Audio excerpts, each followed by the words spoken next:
마이클 크라이튼이 쥬라기 공원 설 때 정말 어마어마한 아이디어였어요. 공룡을 피를 빨아먹은 모기가 마침 하늘을 날는데 송진이 떨어져서 송진 안에 갇혀요. 근데 나중에 과학자들이 송진 안에 있는 모기의 피에서 공룡의 DNA를 뽑아내서 복원을 한다는 거잖아요. 원천적으로 불가능한 이야기예요. 대부분의 공룡은 모기에게 물려보지도 못했습니다. 최후의 공룡이 6,600만 년 전에 멸종했잖아요. 모기는 8천만 년쯤 전에 등장해요. 모기 구경도 못했어요. 그런데 방법이 없는 게 아닙니다. 6,600만 년 전에는요,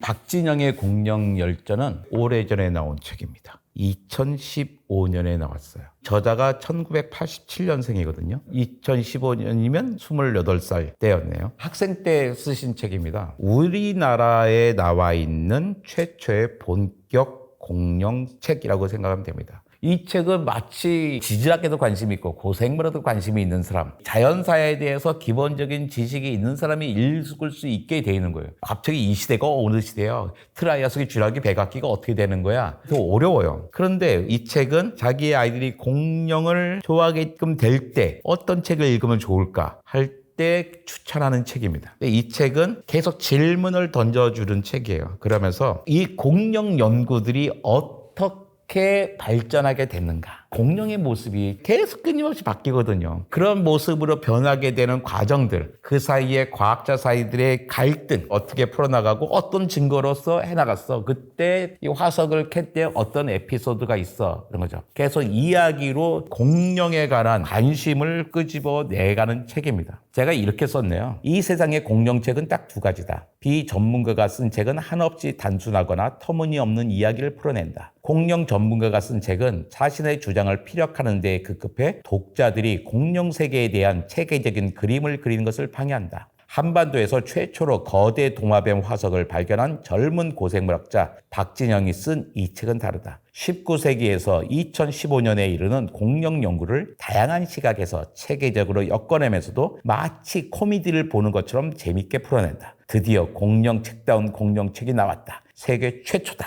라고 썼어요. 공룡책다운 공룡책들이 있었습니다. 내가 세계 최초라고 이야기한 거는 그걸 유머 있게 풀어냈다는 거예요. 여러분 시험 보려고 공룡책 읽는 게 아니잖아요. 그런 점에서 모든 사람들이랑 공부하기 위해서가 아니라 즐기려고 읽을 수 있는 책은 첫 번째 책이었다라는 점에서 여러분에게 권한 책이에요.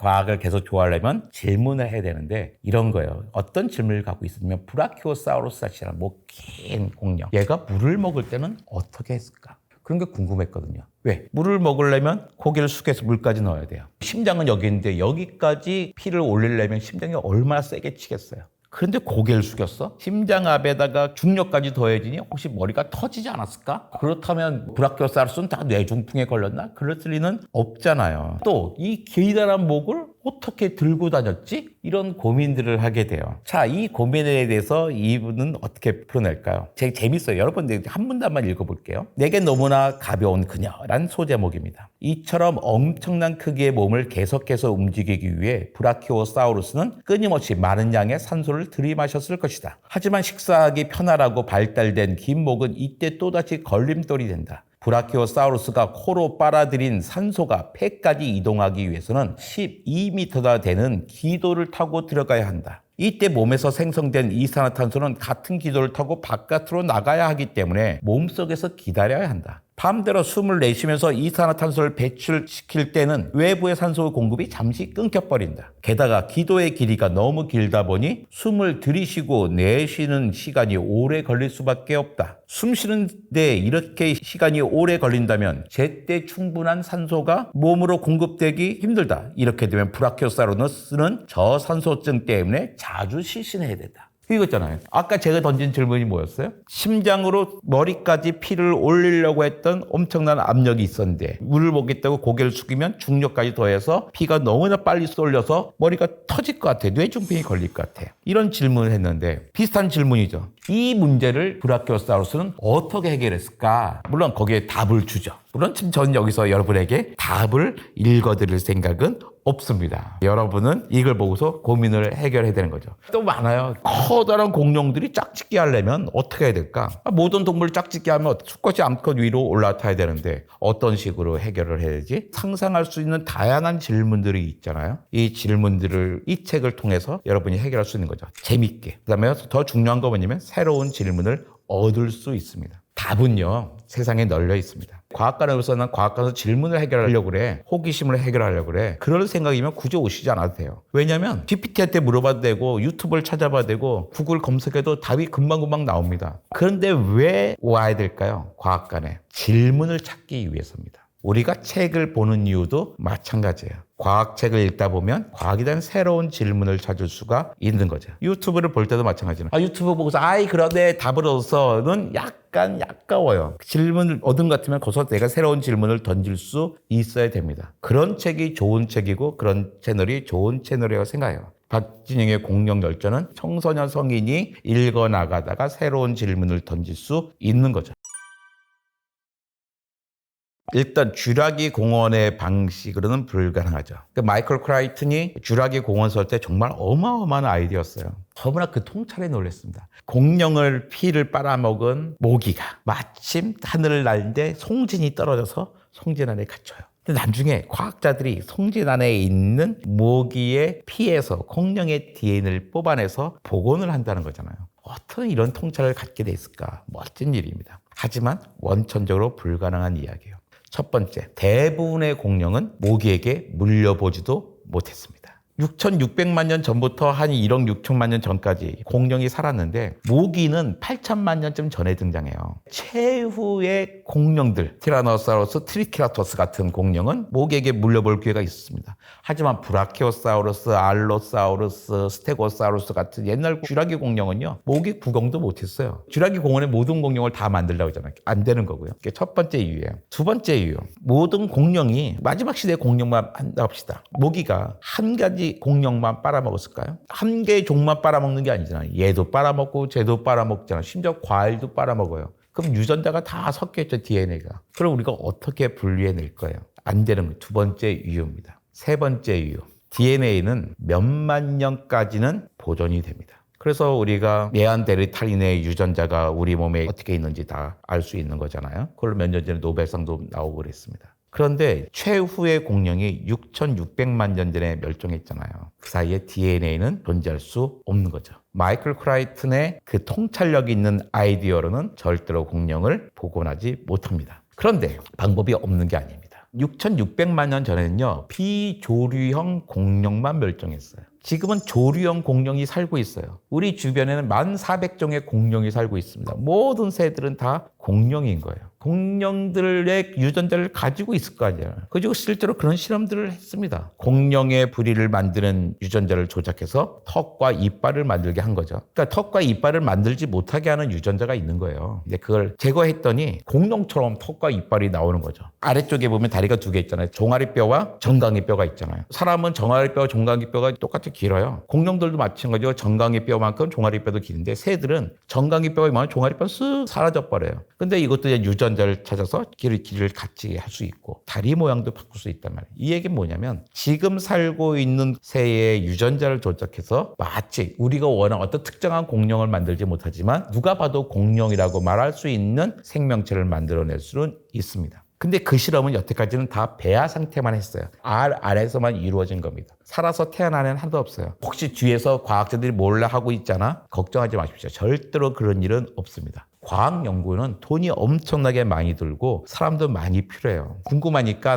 내 돈으로 한번 몰래 집 팔아서 한번 이 연구하지 할 수 있는 게 아니에요. 엄청난 국가 재정이 들어가야 돼요. 근데 그럴 만큼 돈이 없는 게 아니잖아요. 또 그 어떤 사람도 실험의 전 과정을 혼자 할 수 있는 사람이 없습니다. 옛날에 황우석 박사 때 보세요. 이거 한 사람 따로 있고 저거 한 사람 따로 여러 실험에서 나눠서 해야 되잖아요. 모든 과학 실험은 그렇거든요. 있는 소를 복제할 때도 여러 사람들이 필요했는데 존재하지 않는 공룡을 만드는데 어떻게 몇 명이 하겠어요. 국제적으로 엄청나게 많은 사람들이 모여야 할 수 있는데 그 사람들의 입을 다 맞출 수 있나요? 다 입을 다물게 할 수 있나요? 그런 일은 일어나지 않죠. 지금까지 한 거는 새를 가지고 공룡과 같은 모습을 만드는 걸 봤고 역시 새가 공룡이었어 라는 것을 확인하기 위해서 했던 연구였던 거지 우리가 생각하는 쥐라기 공원 같은 그런 공룡을 만들기 위해서 했던 거는 아닙니다.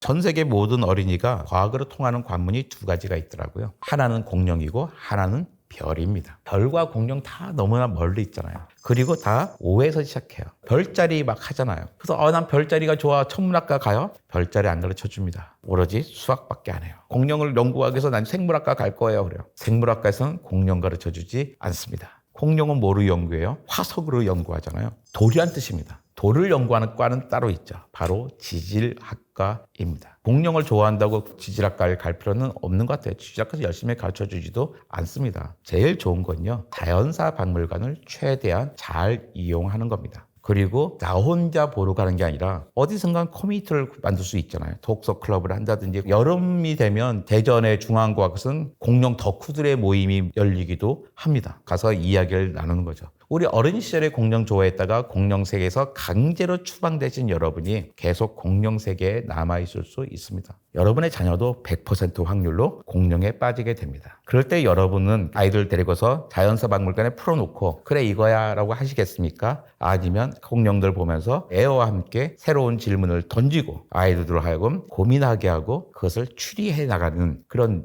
능력을 키워주고 싶습니까? 그러기 위해서는 여러분이 먼저 공룡을 즐길 수 있어야죠. 그러기에 최적의 책이 박진영의 공룡 열전입니다.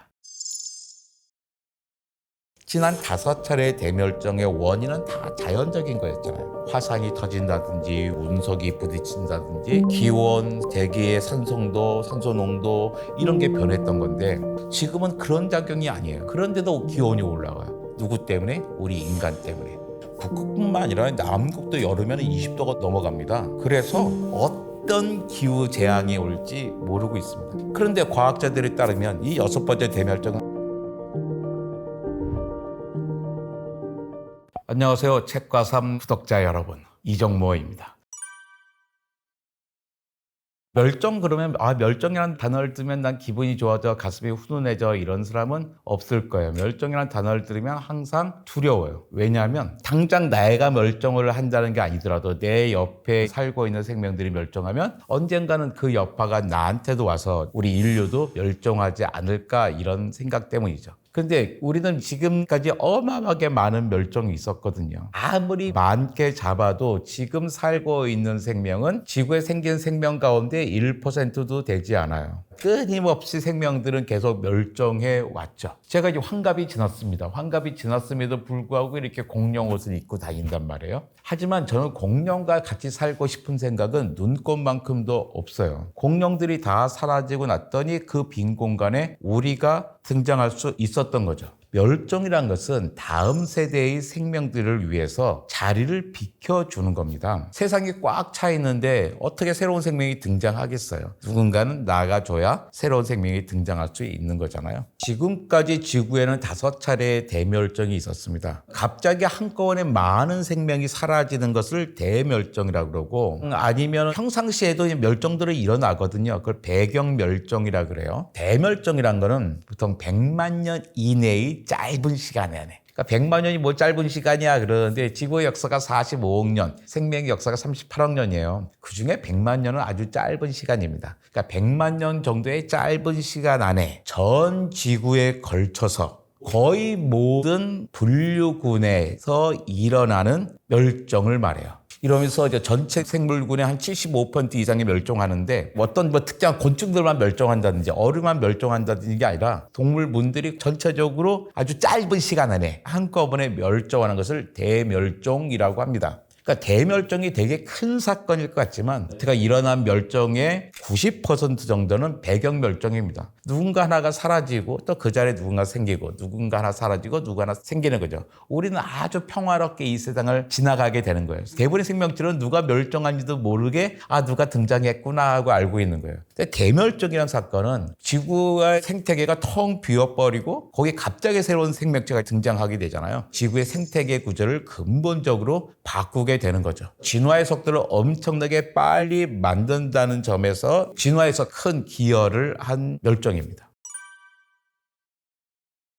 지구에서 지금까지 5차례 대멸종이 있었어요. 이제 세 번째 대멸종이 고생대에서 중생대로 넘어가는 대멸종입니다. 그런데 이때 무려 생명의 95%가 멸종해요. 그러니까 가장 큰 대멸종했어요. 아, 그럼 95%가 멸종했어? 그럼 100마리 가운데 5마리가 살아남은 거야? 그게 아닙니다. 95%가 멸종했다는 뜻은 100마리 가운데 95마리가 죽었다는 게 아니라 100종류 가운데 95종류는 한 마리도 살아남지 못하고 싹 다 죽어서 멸종하고 나머지 5종류가 살아남은 거예요. 근데 5종류가 잘 살아남은 게 아니죠. 거의 다 죽었지만 멸종만 당하지 않은 상태인 거예요. 수만 마리 가운데 한 5마리쯤 살아남은 셈이에요. 그러니까 학교로 치면 이런 거예요. 학교에 100개 학급이 있었는데 95개 학급은 다 전학 가버렸어요. 5개 학급이 남았는데 5개 학급이 온전히 남은 게 아니라 한 반에 한두 명 남은 상태란 말이에요. 아니 도대체 무슨 일이 있었길래 이렇게 95%가 멸종했을까? 우리는 이런 멸종에 대한 이유들을 알고 싶잖아요. 커다랗게 3가지 정도의 이유가 있었어요.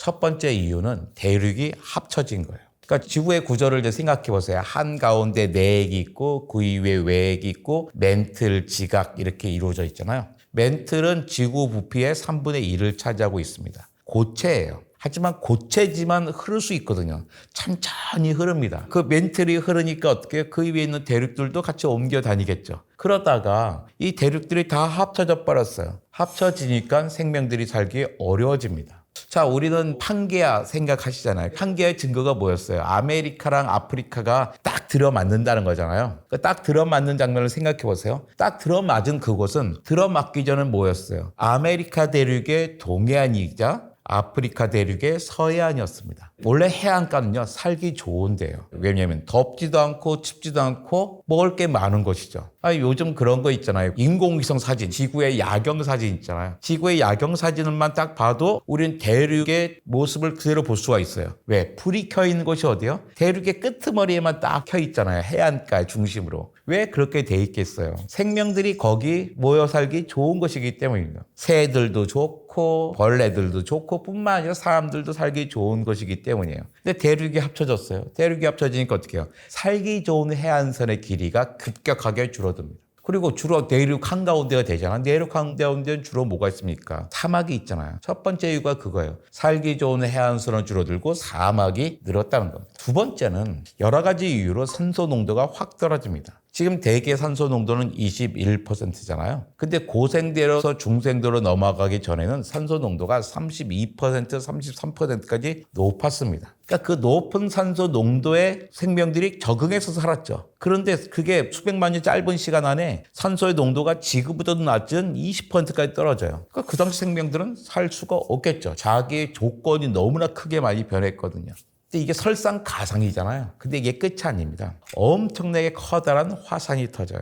시베리아에 시베리안 트랩이라는 게 있습니다. 트랩이 사다리, 계단이라는 뜻이잖아요. 지질학에서 말하는 트랩은 현무암 덩어리예요. 우리 현무암 보기 좋은 도시는 제주도죠. 그 현무암이 화산암이잖아요. 근데 시베리안 트랩에 있는 현무암 덩어리는 크기가 유럽만큼 큽니다. 현무암 덩어리가 두께가 얇은 것은 400m, 두꺼운 것은 3km예요. 한라산 높이가 1950m예요. 그러니까 대략 한라산 높이의 현무암 덩어리가 유럽만큼 크게 있는 거죠. 아니, 도대체 얼마나 많은 화산이 터졌겠어요? 100만 년 동안 화산이 터집니다. 저기 남극 대륙, 아프리카, 남아메리카 그 지역에 살던 생명들은 저기 시베리아에서 무슨 일 하는지 알지 못하죠. 하지만 슬금슬금 자기 동료들이 사라지는 걸 느끼게 됩니다. 그러니까 여러 가지 사건이 있었는데 일단 화산재가 탁 나오잖아요. 화산재가 햇빛을 가리면 어떻게 돼요? 추워지고 생물들이 광합성하지면 어떻게 됩니다? 그러니까 식물 죽으면 초식동물 죽고 초식동물 육식동물 죽는 거예요. 또 그것뿐만 아니라 이산화황, 염소, 불소, 이산화탄소 같은 산성 물질들이 화산에서는 쏟아져 나오죠. 대기 중에 산성 물질이 가득 찹니다. 그럼 어떻게 해요? 비가 내리면 산성비가 내리겠죠. 해양도 산성화되고 토양도 산성화됩니다. 생명체들이 살 수가 없는 거예요. 거기다가 이산화탄소는 산성 물질이면서 동시에 온실가스잖아요. 지구가 더워지게 되는 거예요. 근데 지구가 더워지는 데는 이게 설상가상이 또 있어요. 생명체는 죽으면 산소가 있는 환경에서는 이산화탄소가 되고 산소가 없는 환경에서는 메탄이 돼요. 산소가 없는 환경이 어딜까? 땅 깊은 곳, 바다 깊은 곳 이런 데죠. 근데 거기 죽었어요. 죽었는데 죽으면 썩죠. 썩어야 되는데 산소가 없으니까 어떻게 해요? 이산화탄소가 아니라 메탄이 됩니다. CH4가 되는 거예요. 그러니까 바다에서 썩어서 생긴 CH4는 메탄 하이드레이트라고 해가지고 얼음 분자 속에 갇혀져 있어요. 잘 봐요. 근데 화산에서 이산화탄소가 나오니까 어떻게 지구가 더워졌잖아요. 그러니까 바닷속에 가라앉아있던 메탄 하이드레이트가 떠오르는 거예요. 떠올라서 메탄이 공기 중으로 나오게 됩니다. 근데 메탄은 이산화탄소보다 수십 배 강력한 온실가스잖아요. 그러니까 이산화황, 염소, 불소, 이산화탄소로 지구는 계속 산소화되고 또 이산화탄소와 메탄으로 지구는 더욱더 더워지는 거예요. 그럼 완전 카오스죠. 잘 보세요, 이렇게. 대륙이 합쳐지면서 살기 좋은 해안선은 줄어들었어. 그 다음에 사막은 늘어나 산소 농도는 떨어져서 화산 터지면서 온갖 일이 나는 거예요. 그러니까 생명들이 싹 사라질 수밖에 없는 거죠. 그게 세 번째 대멸종이었던 거예요. 그러니까 우리가 세 번째 대멸종을 주목하는 이유는 일단 가장 큰 대멸종이기도 하거니와 세 번째 대멸종을 일으켰던 여러 가지 현상들이 나머지 다섯 번째 대멸종에 공통적으로 알려주고 있는 거예요. 아, 그 멸종은 결국 이런 식으로 일어난다라는 것을 알려주는 거죠. 대멸종이 일어날 때는 크게 세 가지 조건이 있습니다. 첫 번째는 온도예요. 온도가 5, 6도 확 올라가든지 확 떨어집니다. 그러니까 추워져서 대멸종 날 때가 있었어요. 첫 번째 대멸종이 그랬었습니다. 두 번째 조건은 뭐냐면 대기 산성도가 높아져요. 세 번째가 산소 농도가 떨어진다는 겁니다. 그래서 온도, 대기 산성도, 산소 농도 결국에는 이 세 개를 바꾸게 하는 거예요. 이 모든 것을 알려주는 게 세 번째 대멸종이었고 규모도 컸기 때문에 우리 세 번째 대멸종을 잘 연구하려고 하죠. 그 다음부터는 고생대가 끝나고 중생대가 시작하거든요. 생명이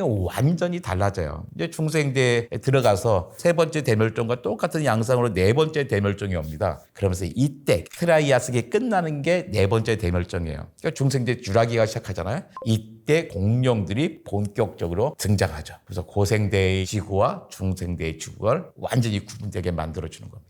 우리 다섯 번째 대멸종에 관한 건데요. 다섯 번째 대멸종이 비조류용 공룡, 그러니까 새가 아닌 공룡이 이제 멸종하게 되는 사건이었어요. 그게 6,600만 년쯤 전입니다. 예전에는 공룡 멸종에 관한 이론이 100가지도 넘었어요. 뭐를 설명하는 이론이 100가지도 넘는다는 뜻은 뭐냐면 쓸만한 이론이 하나도 없다는 거죠. 뭔가 열심히 설명하려는데 어떻게 확실하게 주류 이론이 없으니까 너도 나도 하나씩 이야기하는 거예요. 정말 웃겼어요. 100가지 중에 어떤 게 있었냐면 공룡들이 단체로 미쳤어요. 이런 것도 있어요. 공룡들이 상사병에 빠졌어요. 이게 말이 됩니까? 그나마 괜찮았던 게 공룡들이 꽃가루 알레르기에 시달리게 되었어요. 라는 게 있었어요. 이거 근사했어요. 왜냐하면 대부분의 공룡들은 꽃을 구경하지 못했습니다. 근데 마지막 시대의 공룡들, 티라노사우루스, 트리케라톱스, 최후의 시대에 살았던 공룡들이거든요. 최후에 살았던 공룡들은 꽃을 봤어요. 근데 원래 공룡들은 꽃이 없던 시대에 살았잖아요. 꽃이 갑자기 생기니까 어떻게 해요? 갑자기 꽃가루에 노출되니까 꽃가루 알레르기에 시달렸지. 그러다가 멸종했어. 라고 이제 주장하는 게 100가지 이론 중에 하나였어요. 그나마 이게 그럴싸했어요. 물론 말도 안 되는 겁니다만.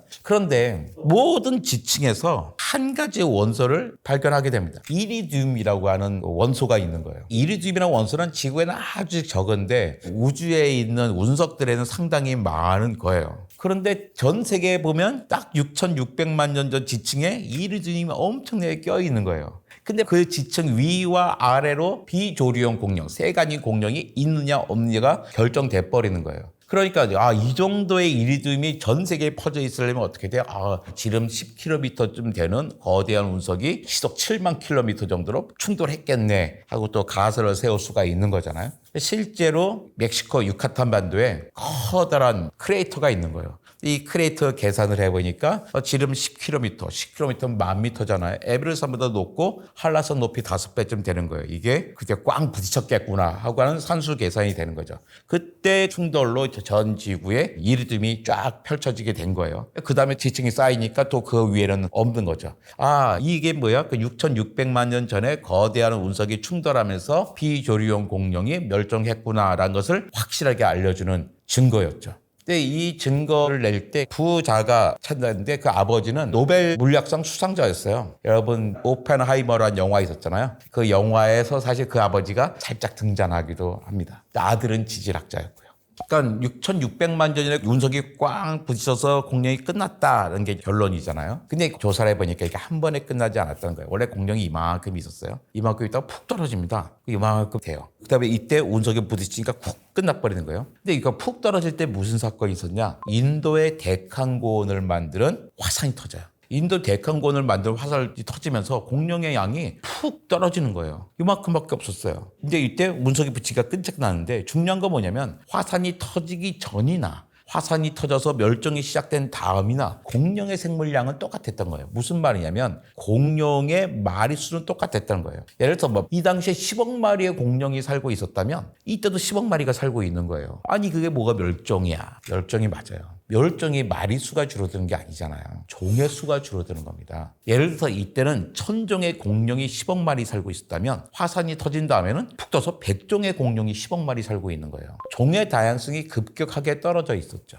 종의 다양성이 떨어진 생태계는 아픈 생태계예요. 비실비실한 생태계, 허약한 생태계입니다. 이때 이렇게 떨어졌는데 운석이 부딪히니까 끝장나버린 거죠. 만약에 화산이 터진 다음에 공룡의 생명 다양성을 좀 더 유지하고 있었다면 운석이 부딪혔을 때 끝장나지 않고 지금도 조금씩 남아있을 수 있어요. 그렇다면 우리한테는 좋은 일이 아니죠. 그렇다면 우리는 등장하지도 못했을 테니까요. 그러니까 여섯 번째 대멸종이랑 1950년 정도부터 시작한 대멸종을 말해요. 왜 1950년이냐? 처음에는 홀로세부터 시작했다 그랬어요. 홀로세가 뭐냐면 신석기 시대와 똑같은 거예요. 갑자기 지구의 기온이 한 4, 5도 확 올라가 버렸습니다. 그게 기원전 한 10,000년 전이에요. 이때부터 농사를 짓기 시작하죠. 근데 그때부터 동물의 멸종이 많아졌어요. 거대 포유류가 많이 사라집니다. 그러니까 이때부터는 여섯 번째 대멸종이 아닐까 했어요. 근데 우리 약간 교양인이잖아요. 교양인의 특징이 뭐냐면 스스로 책임을 지고 싶어 해요. 아니 10,000년쯤 전부터 여섯 번째 대멸종이 시작됐다면 우리 현대인의 책임이 너무 적은 거예요. 여섯 번째 대멸종을 다른 이름으로 인류세라고 하거든요. 왜 인류세라고 했냐면 사람 때문에 일어난 멸종이야 라고 해서 인류세라고 했는데 신석기 시대부터 인류세가 시작됐다고 한다면 신석기, 청동기, 철기, 삼들 다 우리 책임을 나눠 가져야 되니까 우리 책임이 요만큼밖에 안 되는 거예요. 아예 그럴 수 없어요. 우리는 책임을 다 온전히 쥐고 싶어요. 그러니까 안 되겠다. 신석기 시대부터가 아니라 산업혁명 때가 딱 좋겠네요. 실제로 산업혁명 때부터는 더 급격하게 멸종하거든요. 근데 이렇게 해놨는데 이제 문제가 생겼어요. 이런 시대를 정하려면 지질학적인 분명한 특징이 있어야 되거든요.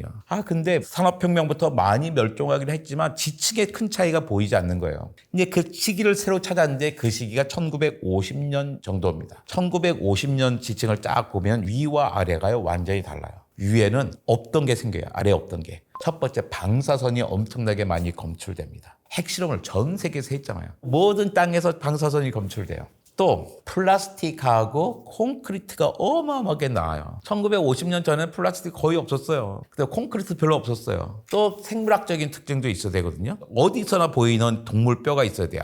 고생대는 어디 가나 삼엽충이 있잖아. 중생대는 어디 가나 암모나이트 있었잖아. 이런 식으로요. 근데 이 여섯 번째 대멸종 인류세 시기에는 전 세계 어딜 가도 닭뼈가 나오기 시작하는 거예요. 치킨을 우리가 어마어마하게 많이 먹거든요. 한국 사람들이 먹는 프라이드 치킨이 1년에 10억 마리예요. 1인당 10억 마리 많을 것 같지만 우리 5천만 명 나누면요. 1인당 20마리밖에 안 돼요. 근데 5천만 명 안에는 아직 이빨이 안 나오신 분부터 이빨 다 빠지신 분도 있고 스님도 계시고 채식주의자도 있잖아요. 그러니까 먹는 사람들은 이제 훨씬 많이 먹어야 되죠. 근데 여섯 번째 대멸종은 지난 5차례 대멸종하고 완전히 다른 게 있어요.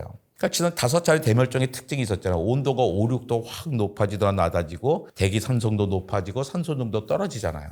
지금은 산소 농도 변화 없어요. 그냥 21%고요. 대기 산소도는 막 높아지다가 다시 정상적인 게 돼버렸어요. 이제는 우리 서울에서 산성비라고는 걱정하지 않고 그냥 비 맞고 다니셔도 됩니다. 정상적인 비가 내립니다. 오로지 하나가 뭐예요? 온도가 오르고 있는 거예요. 최근 100년 사이에 한 1도가 올랐잖아요. 근데 올라가는 속도가 너무나 빨라서 조만간에 이래치게 가다가는 온도가 쭉서 우리 또 확 올라버리겠네 생각을 하는 거죠. 근데 결정적으로 차이가 뭐냐면 지난 5차례 대멸종의 원인은 다 자연적인 거였잖아요. 화산이 터진다든지 운석이 부딪힌다든지 기온, 대기의 산성도, 산소 농도 이런 게 변했던 건데 지금은 그런 작용이 아니에요. 화산이 터지는 것도 아니고 운석이 부딪히는 것도 아니고 대륙이 움직이는 것도 아니에요. 그런데도 기온이 올라가요. 누구 때문에? 우리 인간 때문에. 그래서 인류세라고 하는 거죠.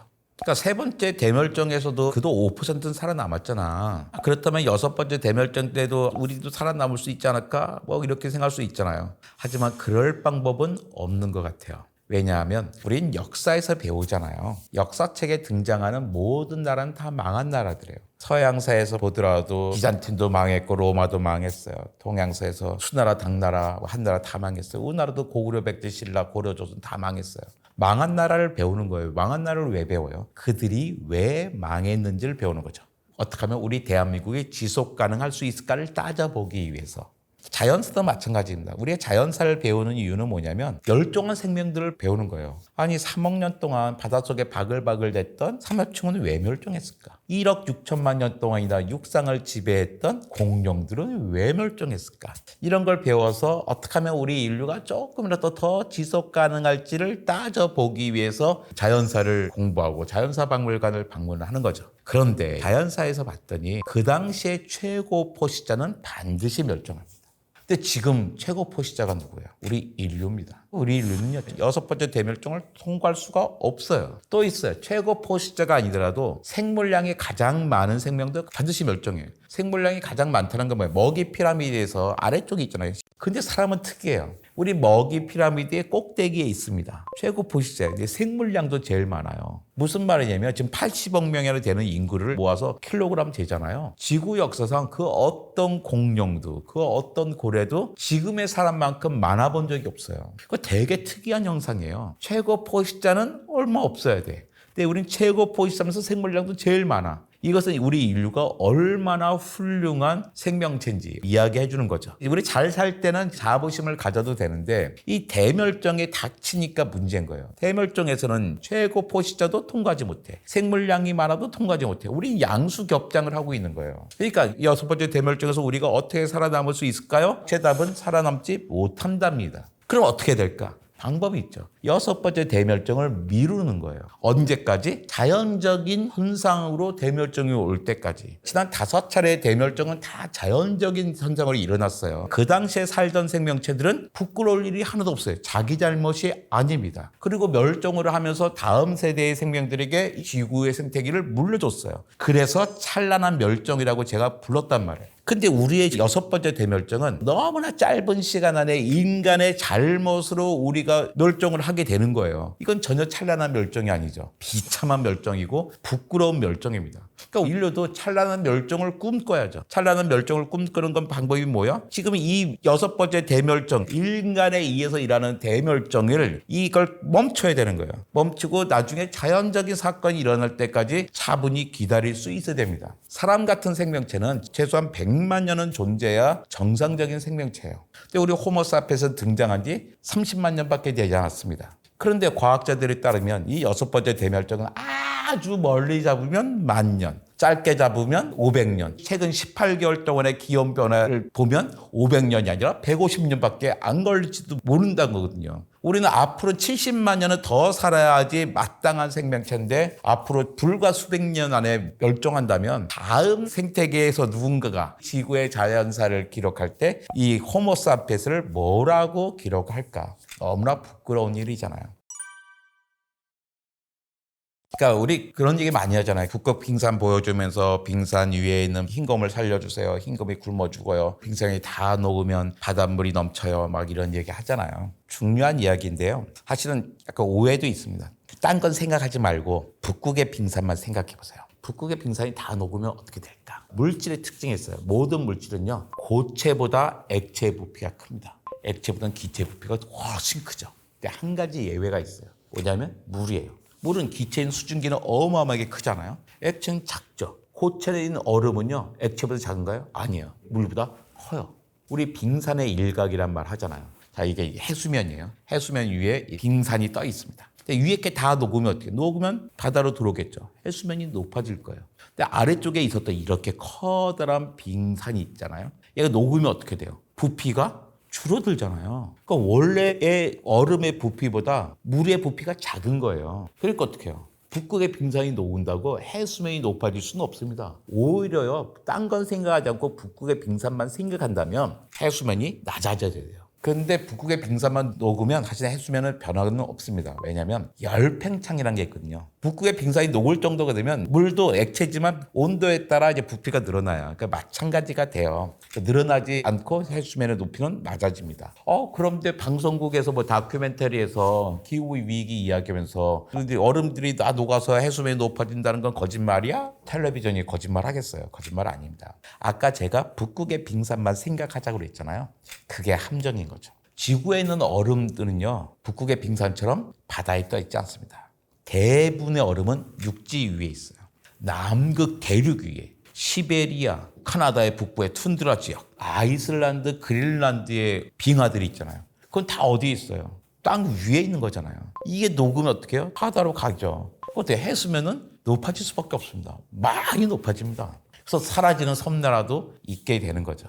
자, 그럼 우리는 어차피 예상하고 있어요. 해수면이 높아지는 걸 예상하고 있어요. 그럼 어떻게 해야 될까요? 당장 할 수 있는 일이 있습니다. 인도네시아 자카르타가 해수면이 높아지니까 어떡합니까? 도시를 둘러싸고 있는 바닷가 쪽에 댐을 쌓아요. 뭐 1m 이런 식으로 쌉니다. 네덜란드 같은 경우도 어떻게 했어요? 네덜란드는 국토 전체가 해수면보다 낮잖아요. 뚝 싸가지고 나라를 유지하고 있잖아요. 우리도 그렇게 하겠죠. 아마 우리나라 지도의 해안선을 따라 둘둘둘둘 뚝을 쌓겠죠. 아주 보기 불편하고 바다로 나갔다 들어나기 아주 불편하게 될 겁니다. 하지만 우리가 물에 잠겨 죽고 그러지는 않겠죠. 그렇게 가지 않게끔 하는 게 또 우리의 과제인 거죠.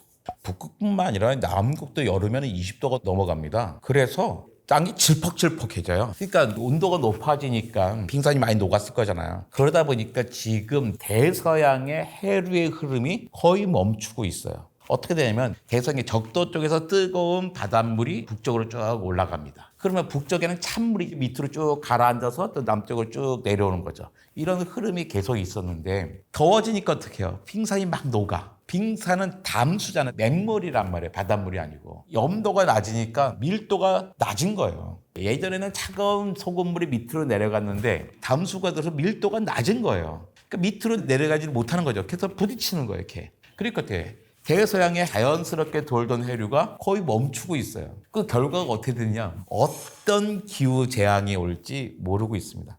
우리 왜 모르냐? 한 번도 경험해보지 않았던 거예요. 이렇게. 처음 경험하고 있는 겁니다. 좋은 일이 아니죠. 자연사는 결국 멸종의 역사입니다. 그러니까 그 멸종은 누구도 막지 못하는 거예요. 멸종은 나쁜 게 아니었어요. 보통의 90%의 멸종은 누군가가 환경이 바뀌면 사라지고 그 자리에 또 새로 생겨요. 생명체들은 아무런 변화가 없어요. 아주 촘촘한 생태계를 그대로 유지하고 있기 때문입니다.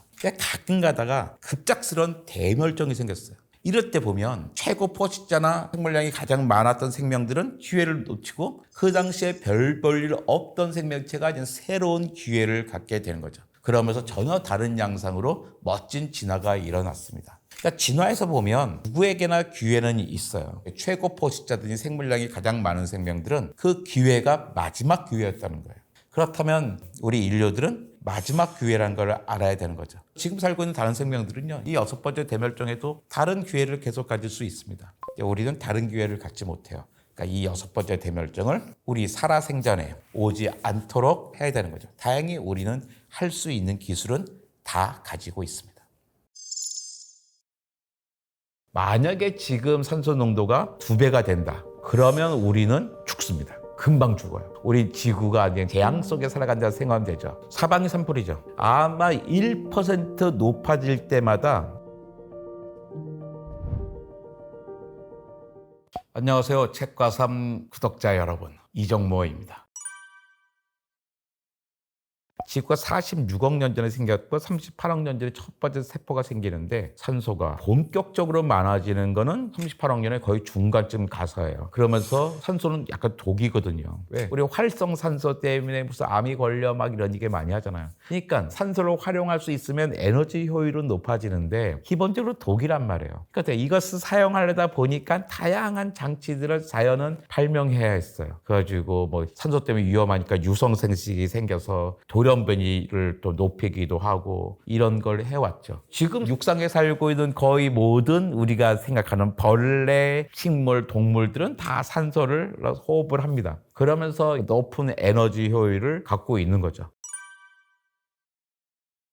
산소 농도가 너무 높아지면 우리 지구가 그냥 재앙 속에 살아간다고 생각하면 되죠. 사방이 산불이죠. 산소 농도가 조금만 높아져도 확 불이 나거든요. 산소 농도가 조금만 낮아져도요. 산불이 안 납니다. 근데 지금 21%인데 최근에 산불 막 늘어났잖아요. 최근에 산불이 늘어난 이유는 산소 농도는 그대로인데 기온이 높아져서 불이 나는 거예요. 그런데 거기다가 산소 농도까지 높아진다. 그러면 우리 항상 매캐한 불타는 공기 속을 다녀야 될 겁니다. 불구덩이가 되는 거죠. 산소 농도가 높아지는 건 절대로 좋은 일이 아닙니다. 지금만큼 딱 있어야 돼요. 아마 산소 농도가 높아진다. 2배가 되는 정도가 아니라 불과 3%, 4%, 5%만 높아진다 하더라도 지금 살고 있는 대부분의 동물들은 사라지고 높은 산소 농도에서 견딜 수 있는 동물들이 생기겠죠. 그 다음에 동물들이 더 커질 수 있겠죠. 점점 커다란 동물들, 특히 곤충들, 갑각류나 벌레 이런 동물이 큼직큼직한 게 마구 돌아다니기 시작할 거예요. 지구보다 산소 농도가 2배나 많았던 적은 없어요. 그러니까 지구보다 한 1.5배쯤 된 경우가 있었죠. 고생대 말쯤 됐었는데 약간 막 벌레들 같은 것들이 있었어요. 그래서 잠자리들이 있었는데 잠자리가 메가네우라라고 하는 잠자리가 있는데 메가는 크다 뜻이잖아요. 네울은 신경이라는 뜻인데 왜 그러냐면 커다란 잠자리인데요. 거기 잠자리에 그 무늬가 있잖아요. 날개 무늬. 그게 마치 신경처럼 보인다. 그래서 메가네우라는 이름을 붙였어요. 잠자리 한쪽에 뭐 40cm, 70cm 이렇게 있어요. 날개 폭 피면 80cm, 1m 50짜리 잠자리가 막 하늘을 막 날아다닌 거죠. 또 노래기 종류가 있었는데 노래기는 지네처럼 막 기다란 동물이거든요. 이 노래기의 두께가 10cm.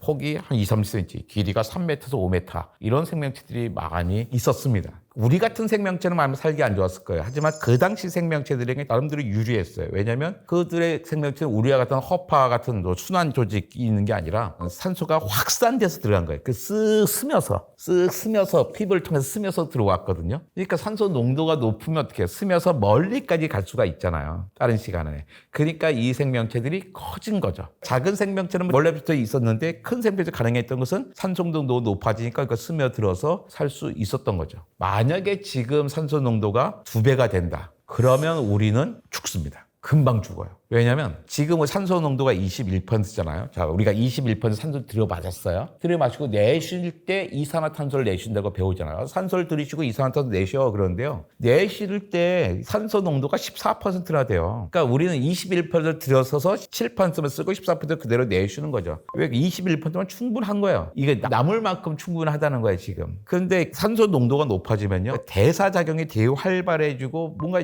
에너지 발생이 많아지는 거예요. 그러니까 어떻게 체온도 높아져요. 아마 1% 높아질 때마다 산소 농도가 1도씩 높아지게 됩니다. 지금 21%인데 우리 36.5도에 살고 있잖아요. 그래서 2배가 된다 해봐요. 그럼 우리 체온이 몇 도가 될까요? 36.5도에서 20도가 올라가면 50도가 더 넘는 거잖아요. 50도가 높으면 어떻게 문제가 될까요? 우리 애 아플 때 보면 우리 36도, 38도만 돼도 애 고온이어가지고 응급실을 가야 되잖아요. 왜 그러냐면 이 몸의 세포 활동은 단백질이 합니다. 단백질 효소가 하는 건데 우리 몸의 단백질은 다 36.5도 정도에서 가장 활발하게 움직이도록 되어 있는 거예요. 38도가 되면 기능을 떨어지기 시작해요. 35도로 떨어져도요, 우리 저체온증이라잖아요. 왜 저체온증이 문제냐면 35도가 되면 이 단백질이 활동을 못하는 거예요. 38도, 40도 되면 또 활동 못해요. 그거 죽는단 말이에요. 그러니까 어떻게 해요? 단백질 구조가 뭉개집니다. 그러니까 생명이 살 수 없는 거죠. 우리는 점점 아파지기 시작하고 적어도 인간에게는 없어요. 뭐든지 변화가 없는 게 좋은 거예요. 지금 이산화탄소 농도 높아져서 문제잖아요. 근데 이산화탄소 농도는 워낙에 작았잖아요. 원래 0.02%였어요. 0.0인데 지금 0.04가 된 거란 말이에요. 겨우 0.02% 늘어난 거예요. 이산화탄소가 겨우 0.0이 늘어났는데 그것 때문에 우리가 좀 더워서 날린 거잖아요. 그런데 산소가 만약에 2배가 된다. 사봐요. 산소 농도가 21%에서 41% 됐다는 얘기는 뭐냐면 뭔가 다른 게 줄어드는 거잖아요. 아니면은 기압이 너무 세지겠죠. 지금만큼의 20%가 더 세지는 거죠. 기압은 1기압으로 유지한 상태에서 산소만 2배가 된다. 그러면 질소가 그만큼 줄어드는 거잖아요. 질소가 그만큼 줄어들면 뭐 질소 고정 같은 것도 상대적으로 덜 안 될 거고 그럼 농사가 제대로 안 될 거고 우린 식량난에 빠지게 되겠죠. 그렇지 않아도 산불 나고 있는데 농사는 잘 안 되고 우린 결국에 먹을 거 없어가지고 심지어 산불이 아니라 논불도 일어나겠는데요. 맞아요. 지금부터 2배가 된다면 산불이 아니라 논불, 밭불도 일어날 수가 있을 겁니다. 늪지대도 부리려고 어디 무서워서 다니겠어요. 우리에게 산소가 없다면 만약 15% 떨어진다. 그 양은 아마 에베레스트 산 꼭대기 정도의 산소 양일 거예요. 거기에 사람들 못 가잖아요. 어떻게 다 이렇게 산소통 공기통 메고 올라가는 거잖아요. 우리는 지금보다 산소 농도가 떨어지면 이제 살 수 없습니다. 모든 생명에게 산소가 필요한 건 아니에요. 그러니까 박테리아 중에서 엄청나게 많은 박테리아들은 산소를 사용하지 않습니다. 산소를 사용하는 박테리아가 있습니다. 이거 호기성 박테리아 그래요. 좋아를 호. 여자와 남자가 같이 있는 글자 있잖아요. 공기를 좋아한다. 산소를 좋아한다는 그런 박테리아라는 거예요. 산소를 사용하지 못하는 박테리아가 산소를 사용하는 박테리아를 꿀꺽 삼켜서 우리 몸속에서는 미토콘드리아가 돼요. 사람들은 그 미토콘드리아를 세포 안에 갖고 있잖아요. 여러분 중학교 때 보면 세포 안에 왜 200개, 400개 이렇게 들어있습니다. 그것 때문에 우리는 에너지 효율을 되게 높게 할 수가 있어요. 산소가 다 태우면서 많은 에너지가 생기는 거거든요. 그러니까 우리는 항상 최적화돼 있어요. 우리는 최고포 시점에서 생물량도 제일 많잖아요. 이 얘기 뭐냐면 지금 지구 환경에 최적화되어 있다는 겁니다. 질소 농도 78%, 산소 농도 21%, 그 다음에 워낙에 이산화탄소 농도 0.02%인 거였어요. 그 나머지 조금씩 막 있는 거였단 말이에요. 이산화탄소가 0.02, 겨우 0.02% 변했는데도 이렇게 큰 변화를 겪고 있습니다. 산소 농도가 변한다. 질소 농도가 변한다. 78, 21%가 뭐 갑자기 20, 30% 변한다. 그럼 사실 이산화탄소 변화보다 더 큰 카오스가 될 겁니다. 이산화탄소 높아지는 온도는 어떻게 에어컨으로 조절을 하든지 뭐 할 텐데 불 나는 걸 우리가 어떻게 하겠어요? 우리가 가방 속에 물 갖고 다니듯이 우리 그 소화기를 항상 갖고 다니면서 사방에 칙칙칙 우리 여름에 모기들 날아다니잖아요. 모기에다 에프킬라 뿌리는 것처럼 모기에다가 공기에다 사방에다 소화기 있잖아요. 던지는 소화기 같은 칙칙 뿌리고 살아야 될 거예요. 이 변화가 하나도 없는 게 제일 좋다. 우리는 이 상황에 가장 최적화되어 있다. 변화가 크면 우리는 살아남지 못한다. 이게 오늘의 결론일 것 같습니다.